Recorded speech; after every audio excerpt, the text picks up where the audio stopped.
साथियों नमस्कार, स्वागत है आप सभी का ज्ञान संचार चैनल पर। साथियों आज मैं इस वीडियो में आपको बताऊंगी कि भरत मिलाप कब है, पूजा के लिए सबसे शुभ मुहूर्त समय क्या रहने वाला है, आखिर भरत मिलाप का उत्सव क्यों मनाया जाता है, इसका महत्व क्या है, इन सब के बारे में आपको बताने वाली हूँ। साथियों अगर आप इस चैनल पर पहली बार आए हैं तो चैनल को ज़रूर सब्सक्राइब करिएगा ताकि जब भी मैं कोई नई वीडियो डालूं तो उसकी जानकारी आपको मिल सके। साथियों भरत मिलाप हिंदुओं का प्रमुख उत्सव है। यह उत्सव विजयादशमी के अगले दिन अर्थात आश्विन शुक्ल एकादशी को मनाया जाता है। इस दिन भगवान श्री राम 14 वर्ष के वनवास के बाद अयोध्या वापस आकर अपने छोटे भाई भरत से गले मिलते हैं। इस उत्सव का उल्लेख वाल्मीकि रामायण के उत्तरकांड में दिया गया है। साथियों इस साल 2023 में राम भरत मिलाप 25 अक्टूबर को बुधवार के दिन रहने वाला है और इस दिन पूजा करने का शुभ मुहूर्त सुबह 6:55 से 8:15 तक रहेगा।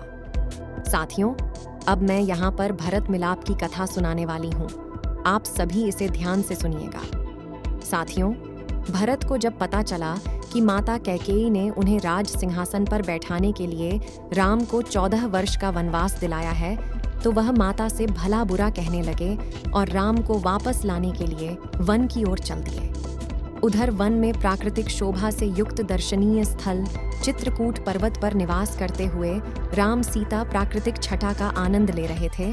सहसा उन्हें चतुरंगिनी सेना का कोलाहल सुनाई दिया और वन्य पशु इधर उधर भागते हुए दिखाई दिए।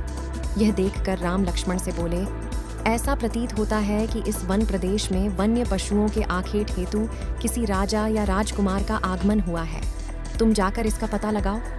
लक्ष्मण तुरंत एक ऊंचे वृक्ष पर चढ़ गए। उन्होंने देखा उत्तर दिशा से एक विशाल सेना हाथी, घोड़ों और अस्त्र शस्त्रों से सुसज्जित सैनिकों के साथ चली आ रही है, जिसके आगे अयोध्या की पताका लहरा रही थी। लक्ष्मण समझ गए कि वह अयोध्या की सेना है। राम के पास आकर क्रोध से लक्ष्मण ने कहा, भैया कैकेयी का पुत्र भरत सेना लेकर इधर चला आ रहा है। वह वन में अकेला पाकर हमारा वध कर देना चाहता है, जिससे निष्कंटक होकर अयोध्या पर राज्य कर सके। मैं इस भरत को उसके पापों का फल चखाऊंगा। राम ने कहा, लक्ष्मण तुम ये कैसी बातें कर रहे हो? भरत तो मुझे प्राणों से भी प्रिय है। अवश्य ही वह मुझे अयोध्या वापस ले जाने के लिए आया होगा। भरत में और मुझ में कोई अंतर नहीं है। तुमने जो कठोर शब्द भरत के लिए कहे हैं वे वास्तव में मेरे लिए कहे हैं। किसी भी स्थिति में पुत्र पिता के और भाई भाई के प्राण नहीं लेता। राम की भर्त्सना सुनकर लक्ष्मण बोले, हे प्रभु, सेना के साथ पिताजी का श्वेत छत्र नहीं है, इसी से मुझे आशंका हुई, मुझे क्षमा करें। श्री राम से उनकी खड़ाऊं लेते हुए भरत पर्वत के पास अपनी सेना को छोड़कर भरत शत्रुघ्न राम की कुटिया की ओर चले। उन्होंने देखा यज्ञ वेदी के पास मृगछाला पर जटाधारी राम वक्कल धारण किए बैठे हैं। वे दौड़कर रोते हुए राम के पास पहुंचे। हे आर्य कहकर वे राम के चरणों में गिर गए। शत्रुघ्न की भी यही अवस्था थी। राम ने दोनों भाइयों को हृदय से लगाया और पूछा, पिताजी तथा माताएं कुशल से हैं ना? कुलगुरु वशिष्ठ कैसे हैं? तुमने तपस्वियों जैसा वक्कल क्यों धारण किया है? रामचंद्र के वचन सुन भरत अश्रुपूरित बोले, भैया हमारे धर्मपरायण पिता स्वर्ग सिधार गए। मेरी माता ने जो पाप किया है उसके कारण मुझ पर भारी कलंक लगा है। मैं किसी को अपना मुख नहीं दिखा सकता। मैं आपकी शरण में आ गया हूँ। आप अयोध्या का राज्य संभाल कर मेरा उद्धार करें। संपूर्ण मंत्रिमंडल, तीनों माताएं, गुरु वशिष्ठ आदि सब यही प्रार्थना लेकर आपके पास से आए हैं। मैं आपका छोटा भाई, आपके पुत्र के समान हूँ।